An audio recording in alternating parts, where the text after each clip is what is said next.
solve large, intractable problems. It's a new venture altogether. Your brain is a wild horse there. Because remember, writing is not a team sport. You are not selling horse carriages when there are cars. I want to be known only as the trusted advisor. More like a tourist.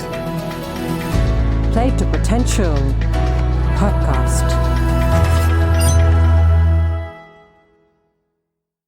At Amazon today, the way meetings are conducted is the team that's responsible for presenting writes a Word document or Google Docs document. And if it's a 1 hour meeting, the page limit for the document is 6 pages. So 6 pages or fewer. And the reason for that is it will take you, a couple minutes to read each page. And so you don't really want to, you want to limit the reading time to about 20 minutes. So people don't read the documents in advance. They literally read it at the meeting. And that's important because this way you can't have the problem where people say, well, I didn't read the document yet, or try to weigh in on it without having read the doc, fake their way through it. This forces that everyone is going to spend 20 minutes all inhaling and ingesting the same data. The other benefit is in that 20 minutes, they will inhale and ingest the data at a much more effective and detailed rate than they would if it was PowerPoint. So first of all, you can read about 2 to 3 times faster than you can listen to someone speak. And second of all, the pixel density of a Word document is 7 to 8 times greater than a PowerPoint. So there's just going to be a lot more information you're going to get. Not to mention the fact that if you, the hierarchical form of PowerPoint doesn't lend itself well to multi-causal arguments the way a Word document would. Welcome to the 70-second conversation at the Play to Potential podcast. I'm your host, Deepak Raman, and this podcast is my labor of love for the long term, to have conversations with leading practitioners, thinkers, authors, artists, sportsmen, and other leading professionals to decode insights around leadership, transitions, and careers. When I'm not podcasting, I'm usually working with leaders as a coach, sounding board, or as a transition advisor, helping leaders and organizations play to their fullest potential. To know more about what's in the podcast archives and the advisory work I do, you could just visit playtopotential.com. My guest this time is Bill Carr, co-author of Working Backwards, a book that gets into the nuances behind what has made Jeff Bezos and Amazon so successful today. I think there's so much that each one of us can learn from Jeff and some of the processes at Amazon. Without further ado, let's listen and learn from Bill Carr. Bill, thank you so much for making the time on the Play to Potential podcast. Excited to have you. I'm pleased to be here. Thanks for having me on. Lovely. Bill, before we talk about your recently published book, Working Backwards, why don't you give us a sense of your journey at Amazon, yours and Colin's journey, just for us to get a sense of where your insights come from? Sure. So I joined Amazon in July of 1999, and I joined as a product manager on the video business, which meant our store selling VHS tapes and DVDs. And over the next 4 to 5 years, I progressed across a variety of roles, but effectively ended up within a couple of years being the co-general manager of our physical media business at Amazon. So books, CDs, DVDs, VHS tapes, and for the United States. And that was actually the vast majority of Amazon's revenue in those days. At the end of 2003, 77% of all of Amazon's revenues worldwide were that physical media business. And then my career transitioned in 2004 when I was asked to go along with my then manager, Steve Kessel, to help work with him to start up the digital media organization at the company. And that organization, started with Steve and I, but ended up becoming the organizations that now support everything from the digital devices that people know, Kindle, Fire TV, the Echo and Alexa, as well as digital media services such as the Kindle eBooks, Amazon Music, Prime Video, and Amazon Studios. And my role was that I was the founder and leader of the those businesses that are now known as Amazon Music, Prime Video, and Amazon Studios. So I ran those organizations globally for a decade before leaving the company at the end of 2014. My co-author Colin Breyer was with the company nearly as long, 12 years. He joined a year before I did, and he came from a more technical background, so he worked in the software engineering organization when he arrived. Then he transitioned into a role where he was Jeff's technical advisor, a role commonly known as a chief of staff. So he literally spent about 2 years, 10 hours a day with Jeff for 2 years, going to every meeting that Jeff went to and traveling with him. And his role was just to help Jeff become a more effective CEO. And Colin then moved on from that role to be the general manager of IMDb, the Internet Movie Database, which is a subsidiary of Amazon, before he left the company back in, it would have been, I guess, 2011. So, yes, so we have a combined 27 years of experience in the company. And most notably, we were there in specific roles at a specific time. Really, the 2003 to 2006 window is what I would call a bit of a renaissance period for the company, because in that one window of time, this 2 to 3 year window, the company either formed the teams or launched all the businesses that have driven the growth for the company. So that includes Amazon Prime, this Prime subscription service, the digital media and devices business, beginning with Kindle, the Amazon Web Services business, as well as Fulfillment by Amazon. So what most people know about all those businesses, but what they don't know is that an equally important thing happened in that same window of time, which is that while the company was developing these products and businesses that would end up becoming multi-billion-dollar global businesses, they were also developing a set of business principles and processes that would allow the company to continue to be innovative and even as it was growing and scaling its core e-commerce business, and would allow the company to be operationally effective across a wide variety of businesses and in a wide variety of geographies. And so that's what we write about in our book, as we describe these processes and principles. And we give them a name, which is, we call them the Amazon Invention Machine. So we seek to describe what is this machine and how anyone can use it in our book, Working Backwards. Lovely. And I'd love to dig into the machine in a couple of minutes, but let's talk about the man, Jeff. And I understand Colin was Jeff's shadow after Andy Jassy, who's now the CEO, who's been appointed as the CEO at Amazon after Jeff. While a lot's been said about Jeff's leadership, in your opinion, Bill, what makes him special? I'm specifically curious about some of the learnable elements of his leadership, right? Habits, routines, rituals, or principles. Well, first of all, the thing that's not learnable is the guy's brilliant. Okay, so we're all born with a certain amount of mental horsepower, and he won the genetic lottery in that category. But here are the things that are learnable. Number one is that Jeff is curious. He is intellectually curious. So when a topic comes up, he digs into it. And people who are curious also tend not to take things at face value.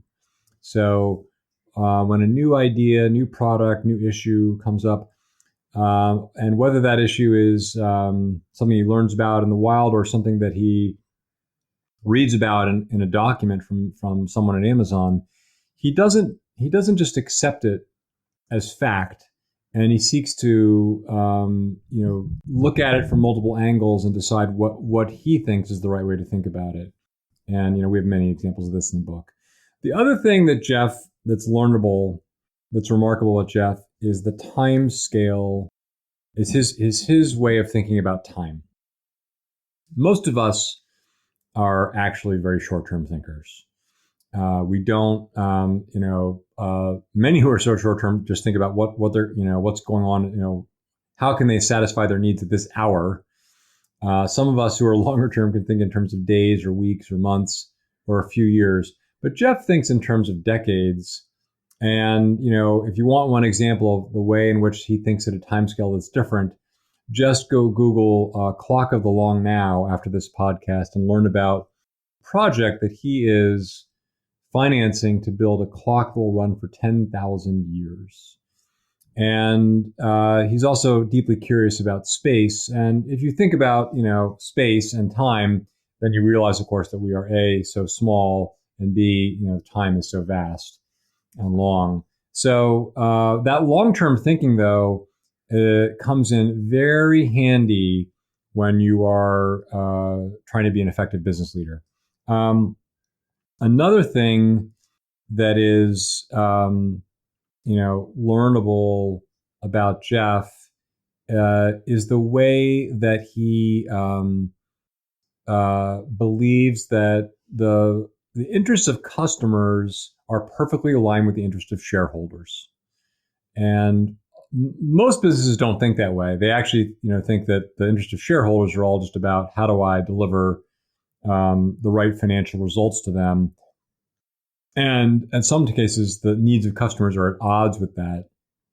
And, this kind of goes hand in hand with the long-term thinking that if you have long-term thinking and you think about meeting customers' needs over time, over the long arc of time, if you stick with that you will actually get the right outcome for shareholders. And then one other, it's hard for me to sort of make this a short list. So I'll give you one more and then I'll pause from there because I've learned so many things from Jeff. But another one is what I would call the tyranny of the or. A lot of its conventional wisdom is to believe that there are certain things you can't have together. You can't have low cost and high quality, or you can't have speedy delivery and low cost, or whatever those two sort of opposing items are. And Jeff taught us that there's a fallacy in sort of believing sort of that there are these either or propositions, and to be able to focus on how you can have them both. This is your host Deepak Jayaraman here.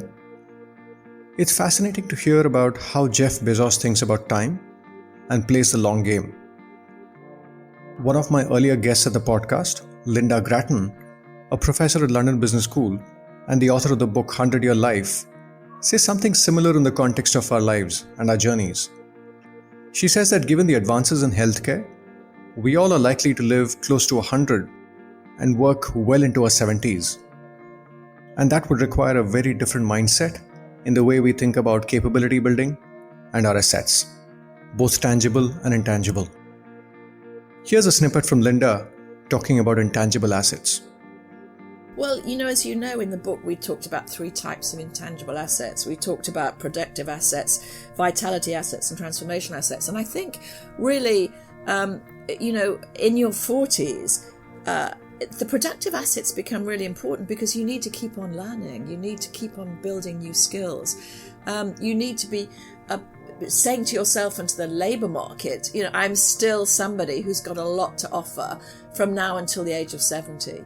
So that's really crucial. But also, of course, transformational assets. And those are, as we said earlier, transformational assets are a lot to do with your network. So if at 40 you find yourself spending all your time with people just like you, then that's not going to help you to transform. So you should be looking around and asking yourself, am I spending time with people who are different from me in terms of their nationality or their mindset or their age or their gender? Because in that diversity, you can begin to imagine what your possible selves are. I think 40 is a good time to think about possible selves. If this is of interest, tune into my conversation with Linda Grattan at playtopotential.com. You can find her in the guest section of the podcast. Let's get back to Bill Carr. Lovely. And if I may pick up on a couple of things you mentioned, Bill. One is the tyranny of the or. The other is the long time scale. Given that often we operate in environments where people are expecting short-term outcomes, whether it's the market, whether it's our colleagues or otherwise, Do you have any insights on how Jeff managed the short term and the long term?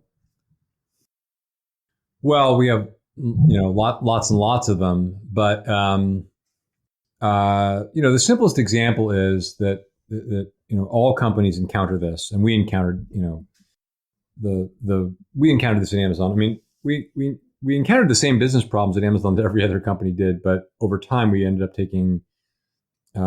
applying different solutions. So a great example is that when I was there in 1999, I don't remember if it was the third quarter, the fourth quarter, but here we were with a few weeks to go in the quarter. And I remember the word going around to say, it looks like we're going to come up short of our revenue goal for the quarter. What can we do with these final 3 weeks of the quarter to close that gap? And, there's not a company out there that probably someone couldn't say, I've never, where this hasn't happened. And what most companies do in that situation is because it is a short window of time, and the only thing, so you have to take measures that will create some pop in the short term is then they do something like create a price promotion or something that will actually maybe give you that short-term benefit of hitting, instead of, 125 million in revenue, 150, but doesn't do anything for you long-term. In fact, could hurt you long-term because instead of spending that time building, creating real value for your customer and something differentiated, you spent that time focusing on some short-term promotion. But also, by the way, you probably just pulled demand out of the next quarter into this quarter. So you're just going to be in a deeper hole as you get into the next quarter. What long-term thinking looks like instead is, we're not going to play that game. We're not going to focus on what, price promotions or some clever thing to do with our inventory, send back a bunch of our inventory to our suppliers, even though we know we'll need it eventually to make our, working capital numbers look better. There's all kinds of things companies do. We're not going to do those things. Instead, we're going to focus on what really matters to customers and how we can build towards that. And I could go on from here, but I'll sort of pause there. Got it. Of course, it's a longer conversation. But moving topics, Bill, I'd also love to get a time trend view of how you saw Jeff evolve as a leader. In a lot of ways, you and Colin spent time in the early years where the company sort of went through significant scaling. What have you and Colin observed Jeff do in being deliberate about his evolution as a leader? So first, a caveat on my part and Colin's part. A lot of our deep interactions with him really began, in my case, in 2004, in Colin's case, in 2003. And so my interactions with him a little bit more limited. So some of my observations here are hearsay. But let me generalize first. Almost every single entrepreneur, CEO that finds product market fit, and then their company starts to grow quickly and scale quickly, they all face this same challenge, which is the skills and the methods of management they used when the company was 5 people, 10 people, 20 people, 30 people, pretty much anything under 60, was that they could be in every meeting, they could interview everyone, they could be a part of every decision. But once you get north of, say, 130 people, and you're, say, doubling year over year in growth, or in Amazon's case, we were, probably like quadrupling in scale year over year.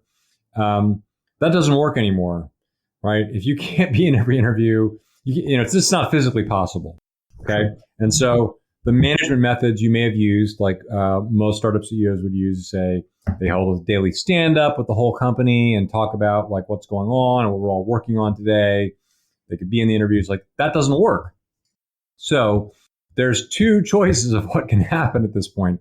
Either that CEO can evolve and start to learn about and either take commonly accepted practices for how one manages a larger enterprise and company effectively. And, for example, when I was in business school, in the 90s, one would study companies like General Electric or Procter & Gamble or Toyota. And, in many, many other companies, the work of Peter Drucker, others who would describe like, here's how you do these things. Or you go hire someone. And actually, we tried both. So Jeff actually did hire a chief operating officer named Joe Galli, and that, did not really work out so well. Joe lasted for about a year. So instead, what Jeff decided to do was to actually said, I'm going to reject a lot of these sort of conventional ways of thinking. And I do understand that this is the challenge. What I, Jeff, want to do is say, how do I take the mindset that I have, the lens through which I view the world and how I'm making decisions, and how do I make that something that's repeatable that others can understand and apply as they work here at Amazon? And so he started. I don't know what the exact date was, but certainly in 2003-4, he was well down. He was down the path of this journey, and his solution to this problem was first and foremost to actually create a set of leadership principles where he really sweated over the details of what these principles were and how they were described in ways that were instructive about the actions and activities you would take as a leader in the company. And then he sought to create specific mechanisms or processes to reinforce them. So these two things are actually, those sound simple. Most companies don't do either one of those things I just described. They create maybe a set of values or principles, but they don't really sweat the details of them. And then they don't seek to figure out how to actually create mechanisms to reinforce them. And so Jeff really took this journey, this transition very seriously. And that's actually what we really want to reveal to the world is that what he came up with is rather remarkable. True. And I'd love to get into some of these mechanisms and principles in a couple of minutes. But back to Jeff, the other thing that strikes me is just his ability to manage his energy, right? He talks about getting a sound 8 hours of sleep every night and a fair bit of exercise as well. Any insights into how you and Colin saw him manage his energy and his attention? Well, I guess what I can speak to more so is how did he spend his time when he was at the office? I certainly can't comment much about how he managed his energy when he was outside of the home. I wouldn't know. I'm speculating. But another thing he did that was unconventional is what most CEOs do and leaders do is they spend the vast majority of their time on their existing business. So, for example, if you're Howard Schultz, you spend most of your time on how are you going to sell more coffee at Starbucks stores. And by 2004, Jeff had made the decision to say, I have put in place the right kind of, he had done a bunch of work to get here, but he had started to put in place the right kind of processes and thinking and the right kind of leaders to be able to step back and say, I'm going to have a lot of the day-to-day for figuring out how Amazon is, expanding its selection and lowering its prices and improving a lot of the details of the customer experience. I'm going to spend about half my time on that. But I'm going to spend the other half of my time on what are the new important things we need to build, what are new products and services we need to build to create whole new businesses for the company. And while I'm certainly no expert on CEOs and how they spend their time, I would be surprised if you polled the Fortune, top 500 CEOs in the world. I bet you would not find very many of them that allocate their time that way. And the important lesson there is that if you actually are going to develop whole new businesses inside a company, those are very fragile. Existing institutions are great at running and operating the existing business, but they're also great at trying to snuff out and stifle innovation and new ideas that might either be competitive to or ancillary to that business. And even in a company like Amazon, this is true. Most people, if you polled, the average person that knew the senior leader at Amazon in 2004, 2005 to say, what do you think about all this time we're spending and about money we're spending on digital media and AWS? The majority of them would have said, this is a bad idea. We shouldn't be doing this. And which would surprise you to learn. But when something is nascent and new, it's much easier to point out the ways in which this is not likely to work than to see and the ways in which it would and why you should put the company's resources against it, especially when the core business for the company, e-commerce, still had so much room to grow, as is evidenced by, what's the size of Amazon's e-commerce business today versus 16, 17 years ago. It's huge. And so a lot went into that. But and so Jeff could have just spent all his time on that, and Amazon would still be a very successful company. But instead, he actually started spending about half of his time fostering and growing Amazon Web Services, digital media, and devices. Let's move to the book, Bill, working backwards. You just started talking about the leadership principles. What struck me was, in my limited experience, I often come across organizations that have 4, 5, 6 leadership competencies or principles or elements, and they have a hard time bringing them to life. But Amazon has 14. I was curious about how Amazon brings these 14 principles to life. Well, the first thing to note is it didn't start off with 14. And so if you're listening to this podcast and you're the CEO of your company, the first thing I want to tell you is I do not recommend going from 0 to 14. In most cases, when we work with other CEOs to help them develop their principles, we recommend you start with 5 and you build on it from there. But setting aside what's the right number to begin with, how the more important question is, how do you make them come to life? Because in too many cases, a company may have a set of values or principles, and these end up being sort of posters on the wall or PR speak. They sound good, they make for nice sound bites, they look good on your website, but inside the company, they don't really actually affect the way anyone makes a decision, or they don't really define or help inform what makes a great leader at the company or how they view the world. So how did Amazon get there? So we actually started off with, again, it all started off messy. When I arrived in 1999, there were no leadership principles, but there was a set of sort of leadership competencies, and there were actually 2 different lists. I can't remember what the name of each one of them was, but they added up to about 25 different, attributes of values and principles. And that was way too long. There's no way I could remember 25. When we tried to use these in performance management, performance reviews, you had to pick and choose, like, well, which ones am I going to talk about for my direct report? Should I ignore these 20 and just focus on these 5? Having a super long list is actually like counterproductive. What became productive was in 2004 when one of our senior HR leaders went out and was asked to do leadership training, but pushed back and said, well, I can't do any leadership training at this company until we define what leadership at our company means.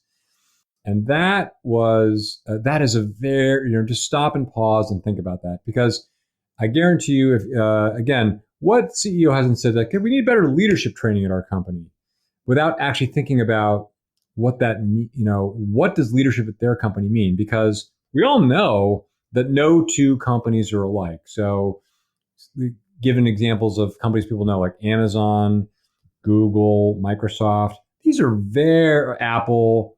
Each one of these companies is very different. The person who could be successful at one of those companies may be completely unsuccessful at another one of these companies based on the way they actually manage and think. So there's no such thing as generic leadership.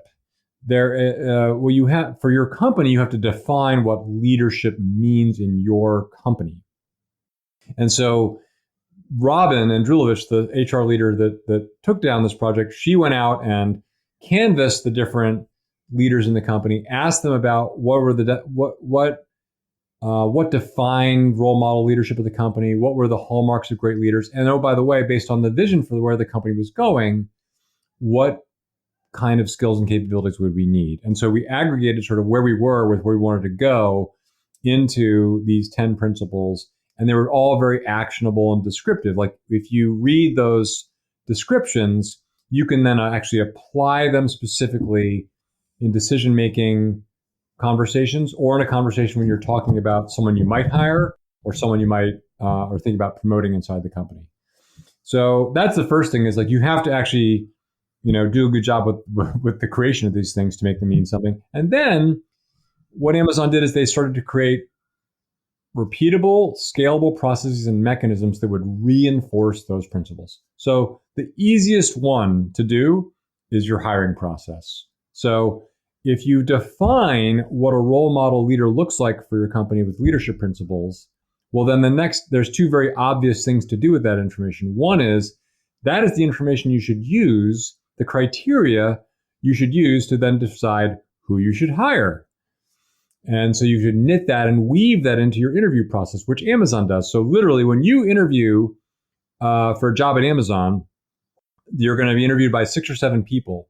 And each one of those interviewers has been assigned in advance 2 or 3 of the Amazon leadership principles, and they will spend their only job in the interview is to figure out whether this candidate meets the bar for those 2 or 3 principles or not, to document that. And then the whole body of interviewers, the whole panel, brings together all of their assessments. So then you get an assessment to say, for this candidate, do they meet or not meet the bar for each of these 14 leadership principles, which then gives you a data-based way of discerning whether this person would be an effective leader in your company or not.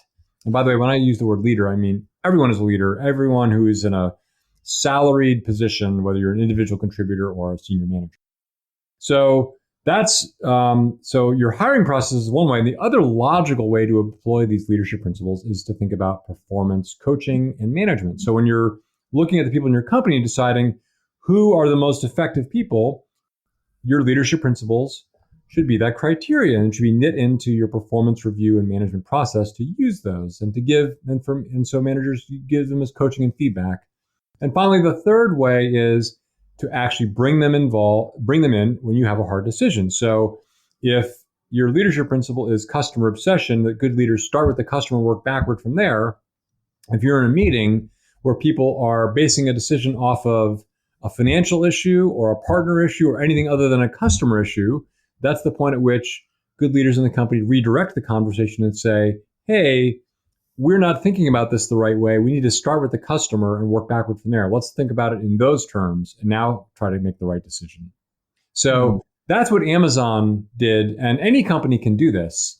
And we're not saying you should adopt Amazon's leadership principles because that would be foolish. Like Amazon is Amazon. You need to define what does role model leadership look like in your company and then start to knit it into your processes. And just picking up on one of the things you said, Bill, I used to be a recruiter in my previous life. What I was amazed by was the attention to detail in the process in terms of independence of the different conversations versus building on the past.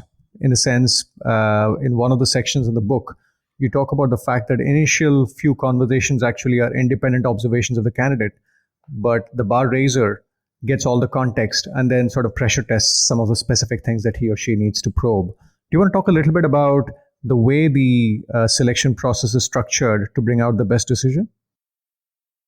Yeah, so the Amazon hiring process is called the bar raiser process. And I already mentioned 2 of the notable things. One is that the criteria on the interviewers are assigned specific data to collect. And the data are about the leadership principles. The next thing is that those interviewers have to actually document the interview in great detail. They actually take furious notes while interviewing, literally documenting the questions and the answers. And then after the interview, they need to write up a quick summary and an assessment. And then the next part of the process that's notable is that there's an in-person or virtual in today's day and age debrief meeting among the interview panelists after the interview. where all those notes are then shared. People read through them all, and then a discussion ensues. The person who runs that debrief meeting is the bar raiser. The bar raiser is a subject matter expert in the hiring process at Amazon and the interviewing process. And they were one of the people on the interview loop, but they were not someone who, they can't be the hiring manager and they can't be in the hiring manager's direct reporting structure. So they're independent. And their job is really just to make sure that the hiring manager and the panelists are following the process, are using the right criteria, the leadership principles, and that they are not subject to certain biases, whether those biases be personal biases about what a certain manager likes or doesn't like in a person or a candidate. Those are not important. What's important is how the person stacks up to the Amazon leadership principles. Or the most nefarious bias in the hiring process, which is urgency bias. If you're a hiring manager and you have 6 openings in your department and you need to hire those 6 people to hit your goals, well, your hair is on fire to hire those people. And the longer it takes, the harder it is for you to hit your goals. So if you find a so-so candidate, it's very easy to talk yourself into saying, this person's good enough, I'm going to hire them. But you will deeply regret that decision later when it turns out that so-so person is worse than so-so and becomes a low performer. And then the amount of time and effort you will spend to coach, try to save that person, or ultimately work them out of the organization will vastly exceed the time that would have been required to simply discard that candidate and move on to the next candidate to find someone who actually meets or exceeds the bar for the role. That's a great point, actually. When I think about how we would hold the bar raiser accountable, I would imagine there would be a tendency to be a little over stringent on the filtering and therefore, possibly hurt the business. So how did Amazon manage that tension? Because, yeah. Amazon managed that tension by stating overtly to say, yep, there are going to be some false negatives. So you have a choice, right, in a hiring process. Are you going to bias towards false positive? A false positive means you said yes to hiring someone, but that was a false choice. That person really wasn't a good hire. Or you can choose to have false negatives, meaning, yep, that person would have been a good hire, but we said no because we weren't sure. And so most companies operate in a false positive mode, and Amazon operates in a false negative mode where you are taught and you learn that sometimes you are going to pass on someone because you're not sure and you might have made a mistake, they might have been successful, but we're going to err on that side versus the other side. And so it's important to state that explicitly. And in doing so, guess what that requires? Long-term thinking. Because again, if all you have to do is step back for 1 minute and say, if we make a bad hire here, how much time will you as the hiring manager lose and waste on dealing with that bad hire, or the team lose and waste on dealing with working alongside someone who is a low performer, versus how much time it will take you just to keep looking and interviewing and hire someone who meets the bar? That's easy math, in fact. Fascinating. Fascinating. This is your host Deepak Jayaraman here. Given I spent about 6 years in recruiting at Agon Zender, this topic was of specific interest to me. I feel there are 3 big insights worth reflecting on based on how Amazon recruits. First is a great combination of independence and interdependence that exists in the process. Initial rounds of conversations with the candidates happen as independent conversations. That is, each interviewer doesn't know what the other interviewers think about the candidate. Plus, they're often given specific areas to probe. At some level, you have mutually exclusive but collectively exhaustive data at the end of rounds of interviews. But having said that, I do think there's a lot of value in pressure testing hypotheses based on interviews. And Amazon does this beautifully by getting the bar raiser to gather context and views from earlier conversations and building on it. I do think this combination of independence and interdependence is a great recipe for good people going through the funnel. The second piece is about having a bar raiser run a meeting to take the final call. When I go back to my Egon's Under days, I was reminded of a particular instance where I was doing the country head search for an instrumentation company. The Asia Pacific head was a hiring manager, and we'd got him to meet 3 very good candidates for the search. After meeting the 3, as we sat down to debrief, he said, "You've delivered 50% of the value by getting 3 good candidates in the pipeline. Now deliver the remaining 50% by helping us make the right choice." And that somehow stuck with me. I know he said this in a sort of a facetious way, but the crux of the point is decision making in recruiting is a reasonably subjective process, and I think there is value in being thoughtful about how you're making decisions. And sometimes this process gets brushed away. And in the case of Amazon, it's great to see that the bar raiser convenes the meeting and ensures that the right discussion is had and the right decision is made. The third piece that struck me from what Bill said was about the notion of trade-offs. Bill speaks about type 1 and type 2 errors in the context of recruiting. The risk of hiring a misfit being one, risk of missing out on a good fit being the other. Very few companies truly understand the full cost of a wrong hire. Even if they do, they don't empower somebody to take the right long-term call without guilt. Amazon's bar raiser process, the way it's designed, is a competitive advantage indeed when you look at the long game. If you're deriving value from the podcast, do take a moment and rate and review on Apple Podcasts or wherever you consume the content. It will help listeners discover the content. It will also help us attract better quality speakers. Now, let's get back to learning from Amazon from Bill Carr. A couple of leadership principles I wanted to zoom in on. One is right a lot, and the other was about disagree and commit, have backbone, disagree and commit. But talking about the first one, right a lot, the reason it intrigues me is that very often in the corporate world, leaders are measured by outcomes and not so much by the decisions, right? In the context of how Amazon thinks about leadership judgment, any insights around how Amazon focuses on the quality of the judgment and not just on the quality of the outcome? Yeah. So if you read that, so anyone can go read these leadership principles. Just Google Amazon leadership principles. They're published. So for each one of these, to really understand them, you can't just read the headline. You have to read the detailed sentences beneath them. So are right a lot is described this way. Leaders are right a lot. They have strong judgment and good instincts. They seek diverse perspectives and work to disconfirm their beliefs. Okay. So you have to then deconstruct each section. Right a lot. So leaders end up, what are the primary jobs of a leader? One of the most important ones is to make decisions, right?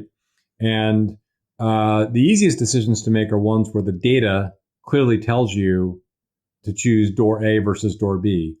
And if every decision were that way, frankly, we wouldn't need CEOs and leaders.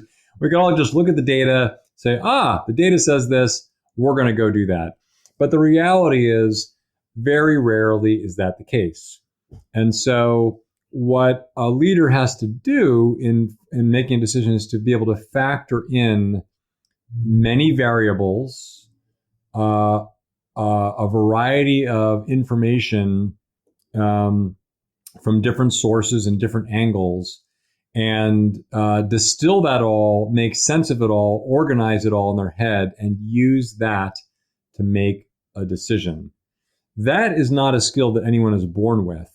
That is a skill that people practice over time. And the best way to practice it, by the way, is to be put in a position where you have to make a lot of decisions quickly, quickly is not an important part. And that comes through experience. So when I look at this one, this means that people have, through experience, have gotten skilled at the art of making the art and science of making a decision. And if you look at their track record of having, so when you're in a performance review discussion and you're wanting to know if you should promote someone, you're going to look for examples of when this leader was confronted with, door A or door B, what did they decide and how did that work out? And not only what did they decide, but how did they decide it? So the last sentence says they seek diverse perspectives and work to disconfirm their beliefs. That requires, you should reread that one about 4 times if you're listening to this podcast. So diverse perspectives, that's pretty straightforward. But let me step back a minute. What a lot of leaders think their job is to be confident and right. And in fact, and a lot of times, in fact, what inexperienced or leaders that are not that self-confident do is that they don't realize that their job is actually to seek a lot of different data and perspectives to make a good decision. Drucker wrote about this. In fact, he would say that if you're in a meeting and everyone says, and you're confronted by door A and door B, and literally everyone is making an argument for A and no one is making the argument for B, you should disband this meeting, not make this decision until someone can go and make the good argument for B, because you don't really understand the problem well enough if you don't understand what is the argument for B. There are always, good arguments on both sides. And if you don't understand the arguments on both sides of an issue, then you don't really understand the issue. So a good leader gets that. And so they seek diverse perspectives. They seek contrary points of opinions and points of view that are contrary to their own. And they work to disconfirm their beliefs. There's a great story about this that I've heard, it's hearsay, about Steve Jobs, where Steve Jobs, I don't know what the product was, I don't know who the leader was, but there was some product that was launched at Apple at one point and it flopped. And he went back to one of his leaders and said, "It's your fault that we made this mistake." And this guy said, "Me? It's not my fault. I was the one who was trying to told you we shouldn't do this and this wasn't going to work. And so how could it be my fault?" And Steve said, "Because it's your fault because you didn't bring forth the information in the right way to help me understand why this wasn't going to work." And so the point is, Steve Jobs, great leaders and great thinkers like Steve Jobs or Jeff Bezos, they seek out, they talk to many people. They form a point of view, then they go talk to someone else that tries to take the other side of the argument to let them see, does that other side of the argument a better argument, or is this one a better argument? That's what the disconfirm their beliefs is. So I could talk about right a lot all day as you're getting the picture. But this is an extremely important skill that great leaders have. Moving to a different theme, Bill, you talk about how Jeff and leaders in Amazon made decisions, and you talk about one-way door decisions and two-way door decisions, right? And you say in the book that very often people use the mechanism for one to make decisions on the other side. So could you talk a little bit about what kinds of decisions are these, and maybe with a couple of examples illustrate how Jeff or leaders in Amazon thought about these two kinds of decisions? Yeah. So simply put, a one-way door decision is that if you make that decision, you walk through the door, you can't just turn around and walk back through that door without incurring, substantial cost or difficulty. A two-way door decision means you make that decision, go through the other side. You don't like what you see, no big deal. You just walk back through the door and go back to what you were doing before. A simple example of a two-way door decision was when we said, we're not going to use PowerPoint anymore. We're going to use Word documents to make meetings. If we did that for a month and didn't like it, just go back to PowerPoint. A one-way door decision is to say, I think we need to build a new fulfillment center, a new 800,000 square foot fulfillment center in Australia, and we don't have any there right now. That's a pretty big decision. And if it turns out that by launching in Australia, not much of a market materializes, or et cetera, or you pick the wrong place, that's going to be a very expensive decision. So in other words, for two-way door decisions, don't spend hours and days and months debating those. Just do it. Just go through the door. If you don't like what you see, go back. But for one-way decisions, that's where you want to slow down and actually look at the data carefully and make a good decision. And by the way, hiring someone is a one-way door decision. It's very expensive and difficult. That's why it's a considered process at the company. Got it. I guess one of the pieces I was curious about was from a leadership development perspective. When it comes to things like judgment, when it comes to things like decision making, how does Amazon think about developing that capability with the leaders at various points in their hierarchy? The best way for people to learn and develop is by doing. So, a lot of people, I'm going to botch this, but there's some model, I believe it's like a 70-20-10 or something like that people use, where the idea is that 70% of your time 70% of the way you're going to develop is just on the job work and development. 20% of it is, self-learning, self-teaching, reading books, going online, reading blogs, listening to podcasts. Maybe 10% is some actual formal class or training that you take. And I firmly believe that the way you learn the most is by doing, by being presented with situations, having to make decisions, and learning from your mistakes and your successes. The other way is by having a culture of teaching and training in the company. Let me just give you a simple example of this. When one of the many things that would happen when you're in a meeting with Jeff and we'd be talking about a document, we read a document and now we're in a meeting and having a discussion, and he would present a way of thinking that no one else in the room had presented, or a solution or a decision that no one else had thought of. One of the most important things he would do is to say, I think we should do this, and let me explain to you how I got there. He would then explain the filter, the thinking, the criteria that he applied to the problem to help him get to the right solution. And that's a great example of that kind of teaching is something that a manager or leader should do every day. Like, the worst thing a manager or leader could do is say, nope, we're going to do X just because that's what I want to do. That is the worst. What they need to do is say, we're going to go do X, and let me tell you why I think that's the right idea. That's just one example of the way that you can coach and teach. Another example, again, at Amazon, we had this bar raiser hiring process. Part of what the bar raiser did was to say in the interview debrief to give coaching and teaching to feedback to people who are interviewing. Interviewing is hard. So when people would say, would talk about a candidate and talk about their abilities versus, say, the leadership principle or write a lot, and someone might say, well, I think this person is write a lot, and here's the example of why.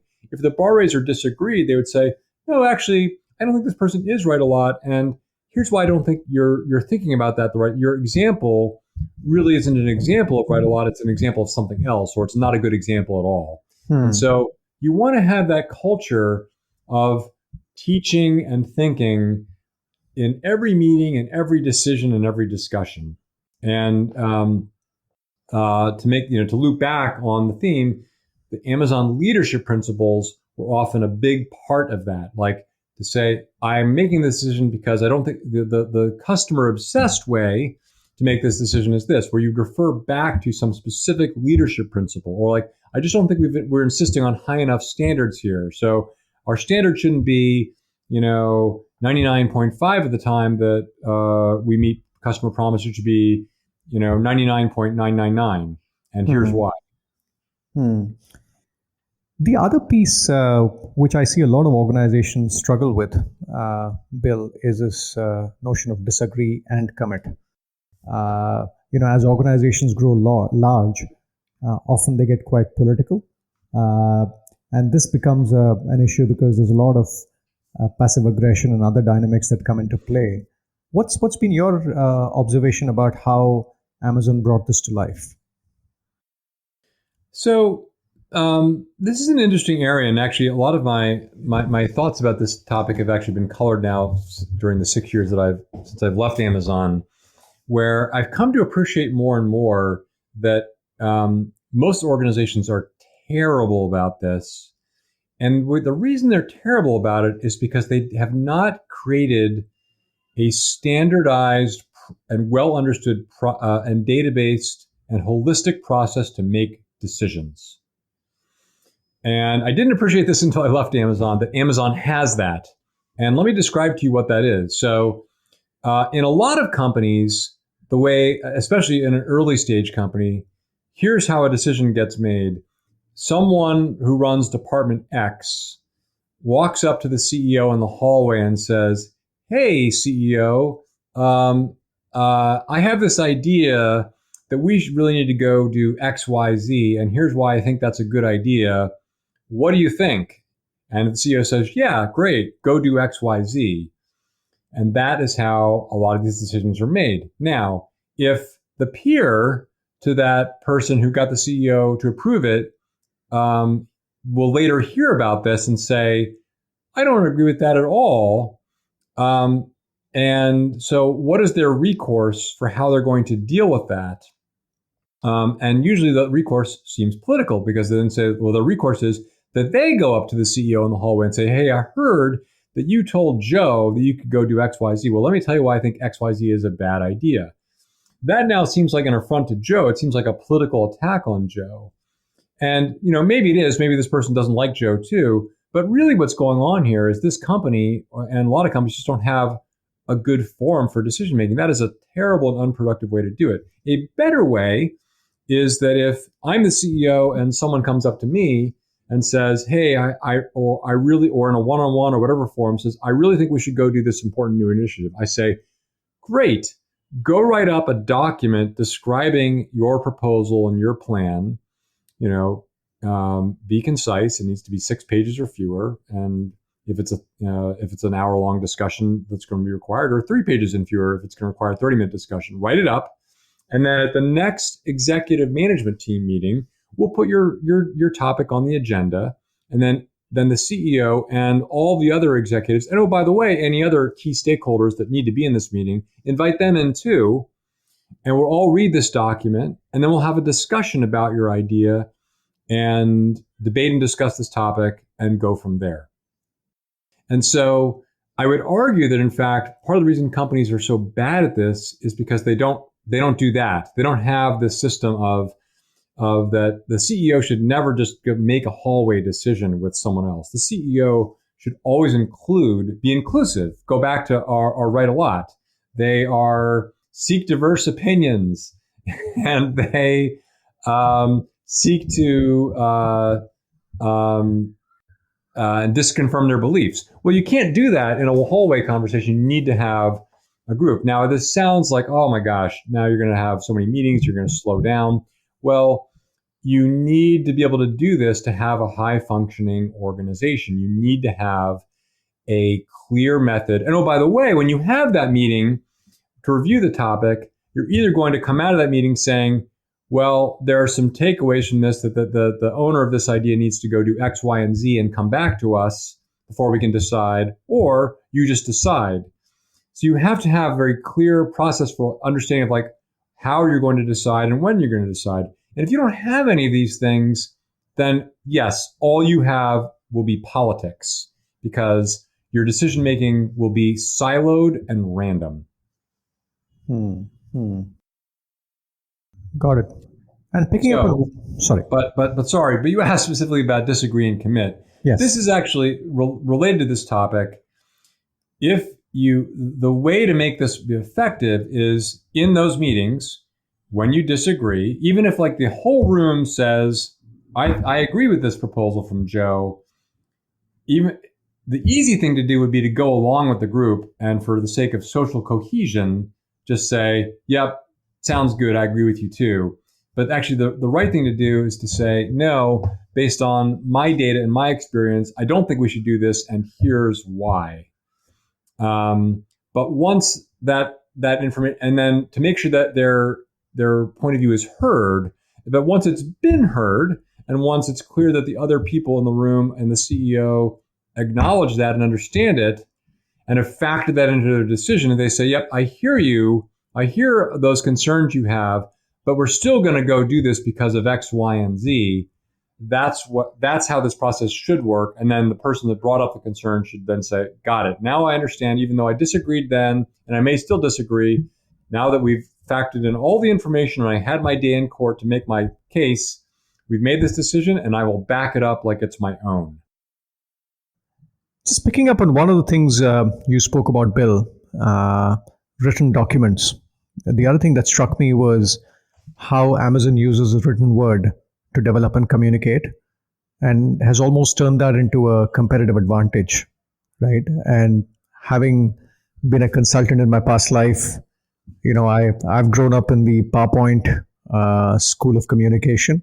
So it was fascinating for me to hear you and Colin talk about how a descriptive Word document often is more impactful than PowerPoint. So could you talk a little bit about just the science and art of the written word and how Amazon has developed that over time? Well, again, this is just another example of where Amazon, had the same issues that every other company had, but they came up with actually what is, in fact, a retro solution to this problem. And the problem is, or let's take a step back. The point is, like, how do you have the most effective meetings and make the most important decisions? So let's set aside what I'm not talking about is how do you hold like an all hands meeting with your whole team and rah and give them an overview of what's going on. I'm not talking about a meeting you would have with an external partner. I'm talking about a meeting you would have, and in this case, the origin was that Jeff would meet with his leadership team every week for a multi-hour meeting, 4 or 5 hours long. And in later years, frankly, it became even longer. And what they would do in this meeting is the different teams and groups would come in and present ideas or suggest new product ideas, updates on a business, follow up on problems, whatever it was, but something important for Jeff and the leadership team to review and give them input and make a decision. So there are the input to any such meeting is information. So everyone in that meeting first needs to get on the same page about the facts of the situation. And then the second input is a productive discussion about those facts and the different, possible paths or outcomes. And then the final part would be a decision. So Jeff, Amazon was using PowerPoint for those meetings just like every other company.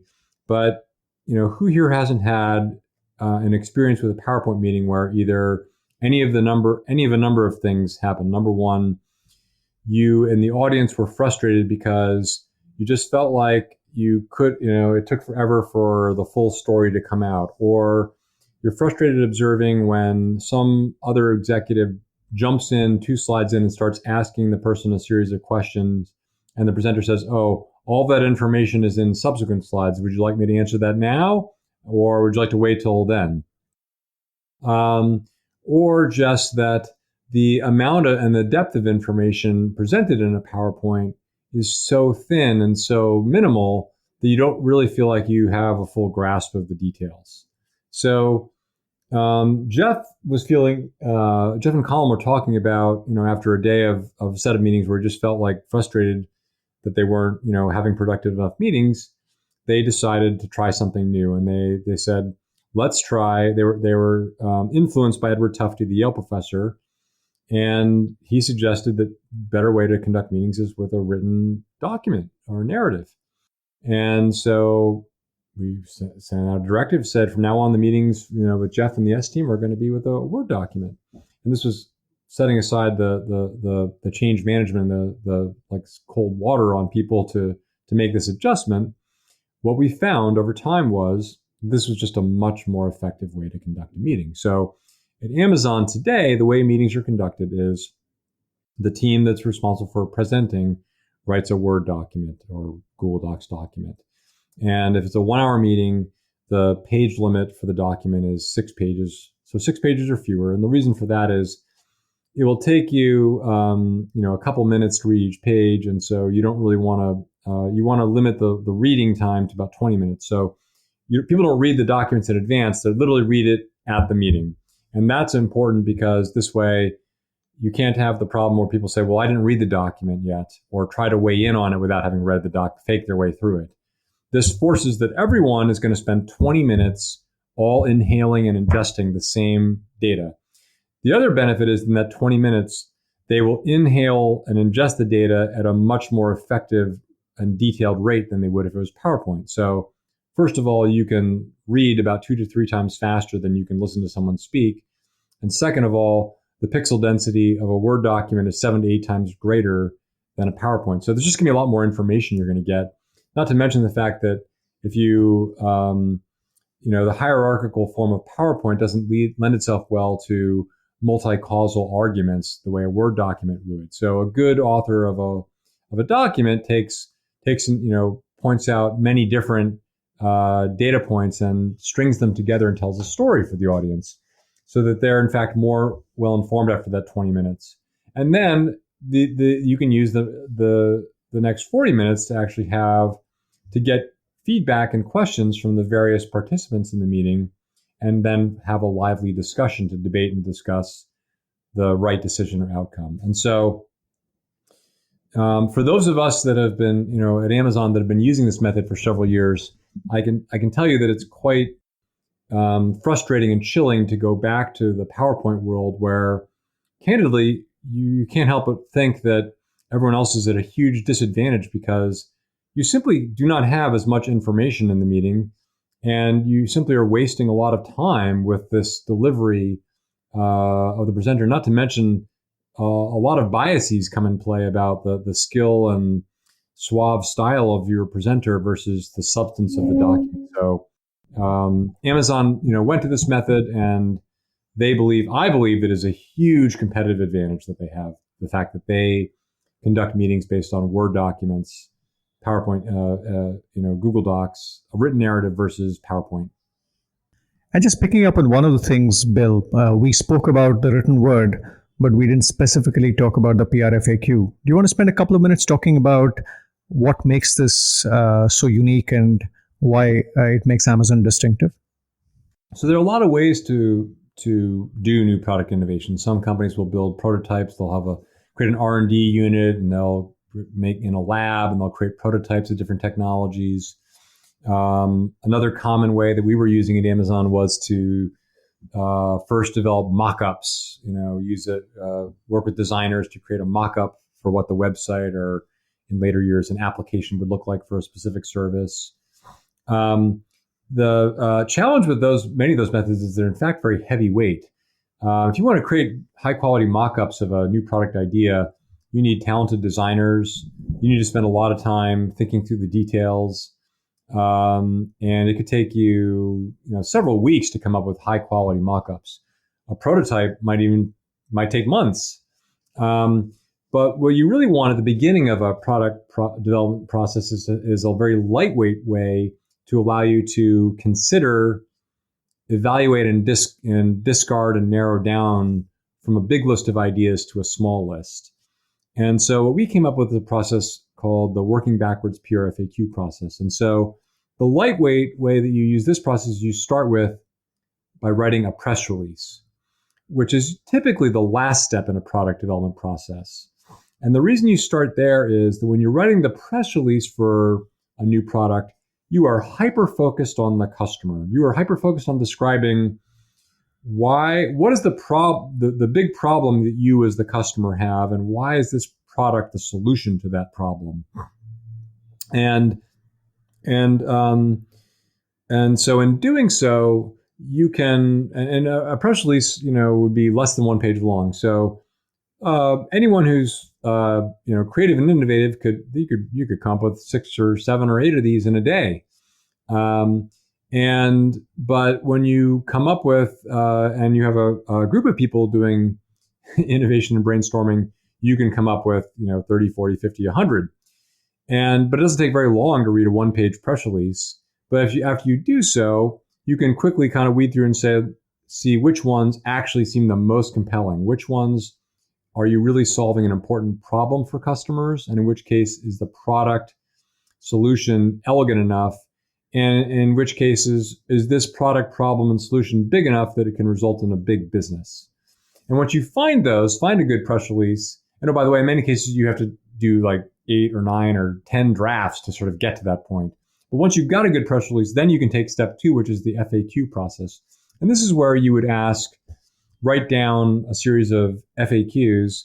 Some would be standard questions that customers might ask, like how much does this product cost? How much does it weigh? Where can I buy it? Do I need Wi-Fi, et cetera, et cetera, et cetera.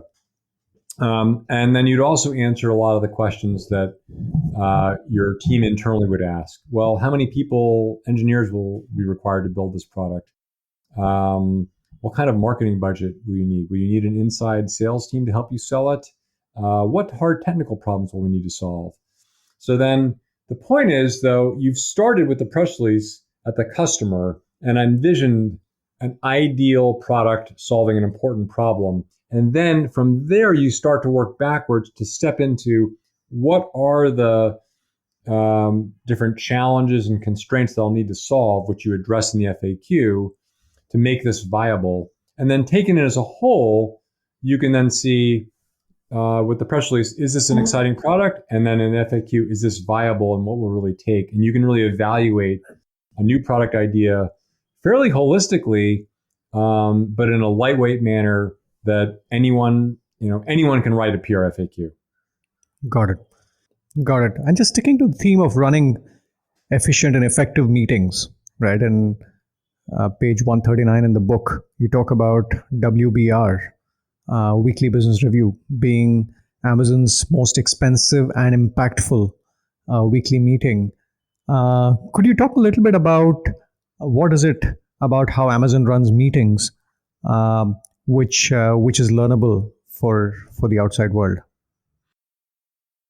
Well, there's two things. So let's just stick with the Weekly Business Review meeting for a minute. So the Weekly Business Review, what is a Weekly Business Review? This is a meeting where the objective of this meeting is that for the leaders of the company and, in fact, many of their direct reports to be able to spend 1 hour in a room to look at the right metrics, for the company, for the business that then allows everyone in the room to then be able to answer the question in that 1 hour: what's the state of our business? How did we perform last week? And how are we doing versus our objectives? And to do that effectively, once you have a complex business, requires some serious thought.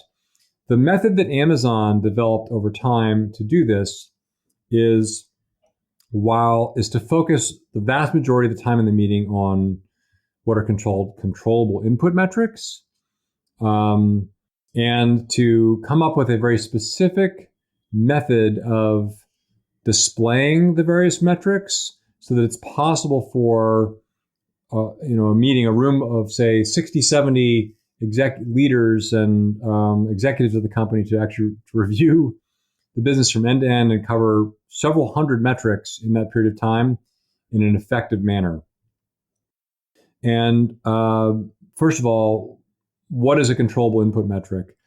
Controllable input metric is some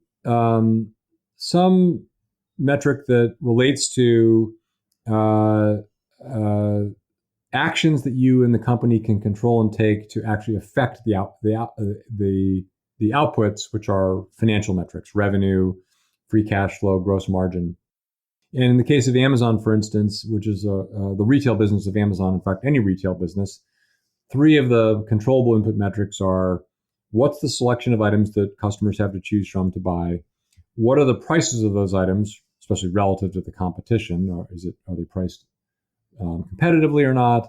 And then how fast or easy is it to get those items? In an e-commerce framework, that means from the time I push purchase, how many minutes, hours, or days does it take for that item to show up on my doorstep? And in the case of a physical store, it means how long does it take for me to drive there? Is there convenient parking? Is it easy to get it in and out of the store and check out quickly?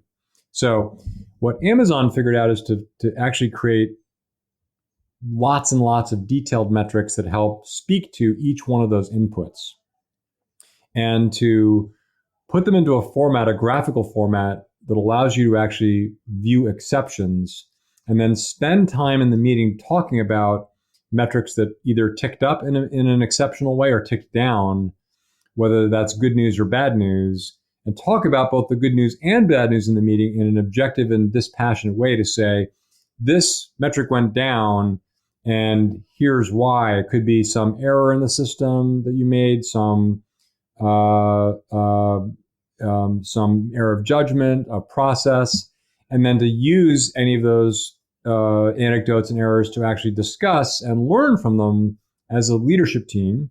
And by the same token, if anything goes well, exceptionally ticks up, to understand what caused that. What good thing did we do, or maybe accidental thing did we do to create this good outcome?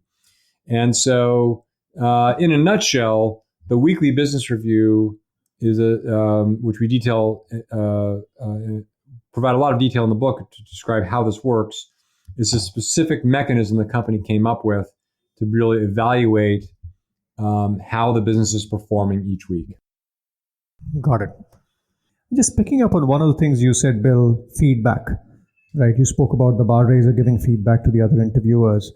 But just asking a wider question, is there anything about how feedback was delivered in Amazon that's worth learning for the others? Well, I think the biggest way is that's insightful is that it's delivered in these group settings in many cases. And it's delivered, but it's not delivered in a way to make it personal.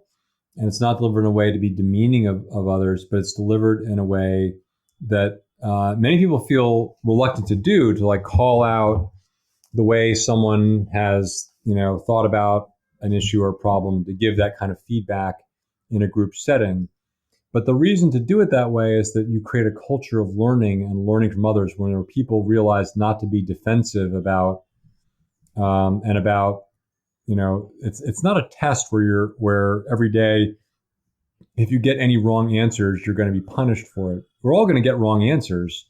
And so it's to acknowledge that and to give coaching and feedback in group settings so that everyone has the benefit of learning, not just the one person. And actually in the book, you talk about how Amazon learns from failure, right? You talk about the dramatic failure of Amazon Unbox, the first attempt at streaming content, and how Amazon learned from it and eventually evolved it into Amazon Prime Video. Could you talk a little bit about how Amazon ensured that there was a culture where failure was not something that was looked down upon, but was seen in the right perspective? Yes. So this takes, first of all, it starts from the top. So if your CEO, if a CEO is saying, we messed up there, I want to know who messed up. Who is accountable for this? Then you are not creating a culture where failure is acceptable. Okay.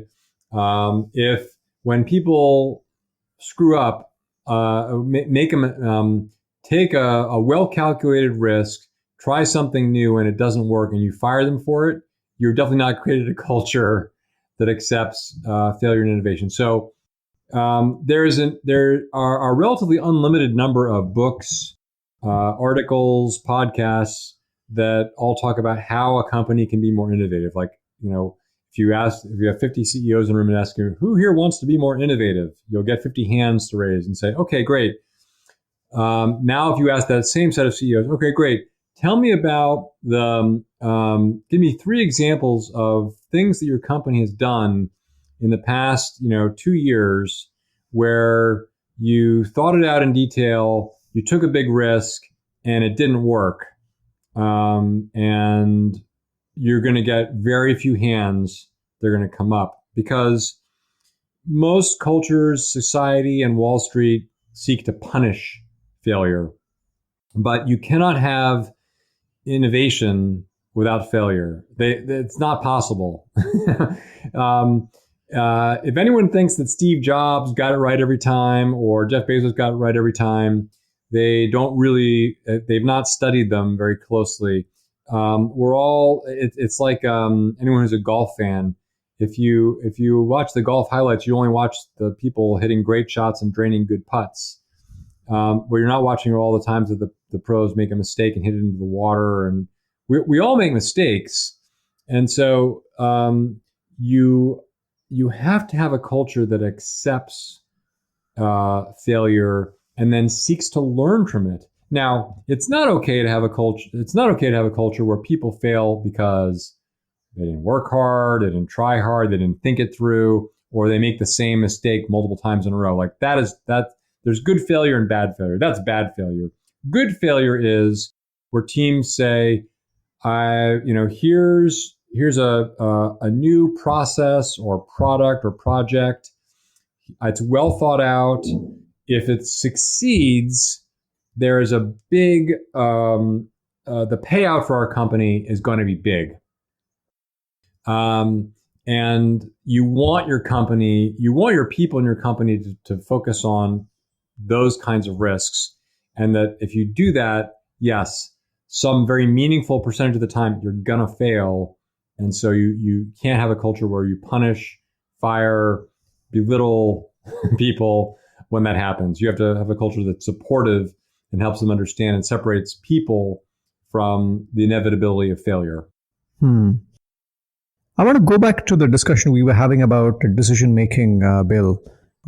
In one of the sections in the book, in page 166, you talk about Jeff's approach towards the opportunity in digital media.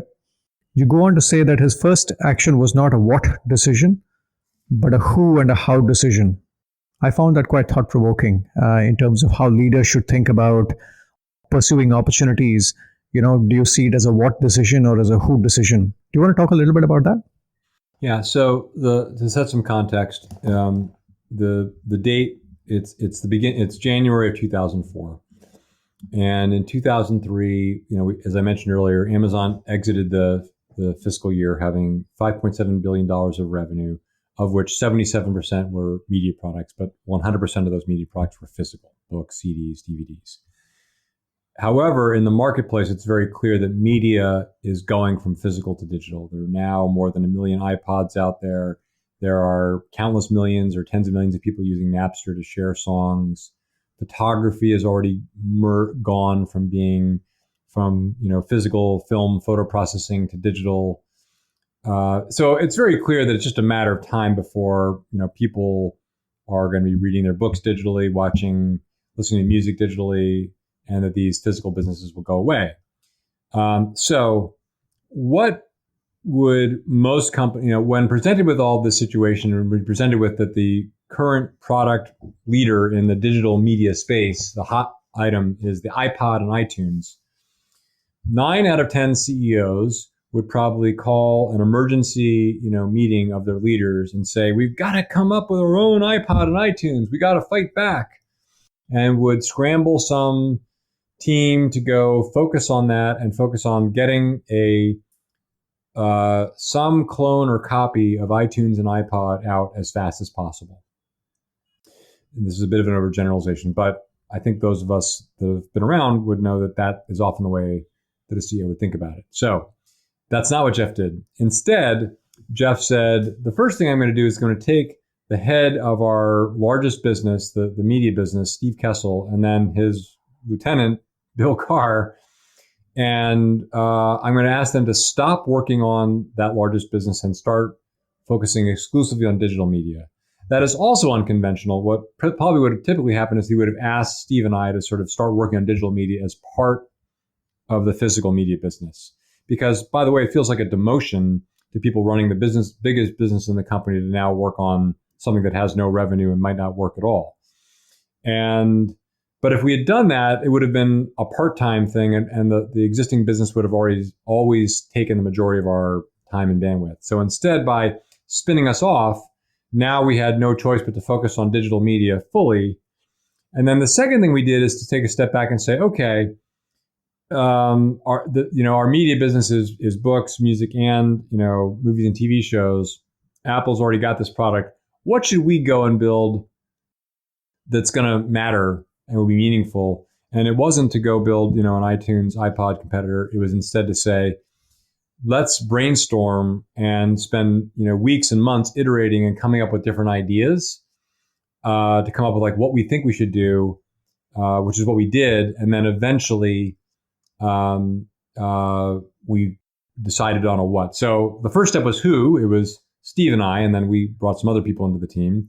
And then how we were going to actually, brainstorm, and eventually we came up with this method for how to think about and conceive new products, which is called the PRFAQ process, which we describe in the book, where you start with the customer and write a press release and you work backwards from there, which is why we call the book Working Backwards. And then finally, the last thing we did was focus on what. We used the who and the how to get to like what, and the first what we came up with was Kindle. And that what would be something that we would create real value for customers. There's nothing like the Kindle. There was no viable ebook business. And we envisioned a way to bring that to life with a combination of a bespoke reading device and ebook service that required us to build and innovate in a number of ways to bring that to life. So that's the difference in terms of the focusing on the who and the how and the what versus just jumping right to what. Fascinating. And I'm mindful of time, Bill. Just maybe the last question, right? One of the things is when you build such a strong and a distinctive culture, like you've built in Amazon, it becomes that much harder to attract and retain people from the outside, right? In the book, you talk about Greg Zier. I hope I'm pronouncing it right, a Silicon Valley veteran. Greg Zier. And earlier in the conversation, you spoke about Joe Galley, who came in at a senior level. Could you talk a little bit about how Amazon ensured that senior leaders who've sort of grown up in a different climate, how do they come in and thrive, and how do you set the right environment for them to thrive in an Amazon-like context? Well, the short answer is actually I described it earlier. It's called the bar raiser hiring process. And again, to summarize, just because an executive was successful in some other company doesn't mean they'll be successful in your company, because the way that company operates and what defines role model leadership in one company does not apply to another. So you need to interview them and use the behavioral method to understand how does the way that they work, how well does that line up with the Amazon leadership principles. So that's step one. And then once you hire that person, you need to invest a lot of time as a leader to coach them and teach them and bring them along to help them understand how Amazon operates. And by the way, for what it's worth, the book we just wrote would be a fantastic tool to put in the hands of any new executive coming into the company, because as many have already commented to me, boy, I wish I had, Bill, I wish you'd written this when you hired me. It would have really saved me a lot of time. Got it. Lovely, Bill. This podcast is titled Play to Potential. As we wrap up, any headline thoughts from you on individuals and organizations playing to their full potential, given your view of the world?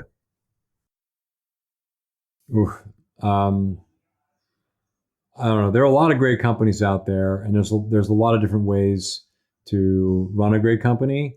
And we're not here to tell you that Amazon, has the best way or it's the only way. What Colin and I wanted to do in the book was to share what does Amazon do, and for people to be able to, really understand this and incorporate it into their thinking and their management, if they see fit, or if nothing else, just to be better informed about how one of the most successful companies on the planet has become that way. Fascinating. Bill, real pleasure and honor to have you on the podcast. Thank you so much for making the time. Thanks for having me. Thank you for listening. I hope you found the conversation purposeful. A couple of quick messages before we wrap up. If you find the podcast purposeful, do take a moment and contribute to Antarang Foundation. You can get more details at the paid forward section at playtopotential.com. Do also rate and review on Apple Podcasts or wherever you consume the content. It might seem like a repetitive ask for you, but trust me, it makes a big difference in people discovering this podcast amidst a lot of noise out there, given the boom in the podcast supply in India in the last few months. It also helps us attract good quality speakers. Thank you for listening, and look forward to having you at one of the subsequent conversations at the Play to Potential podcast. Bye now.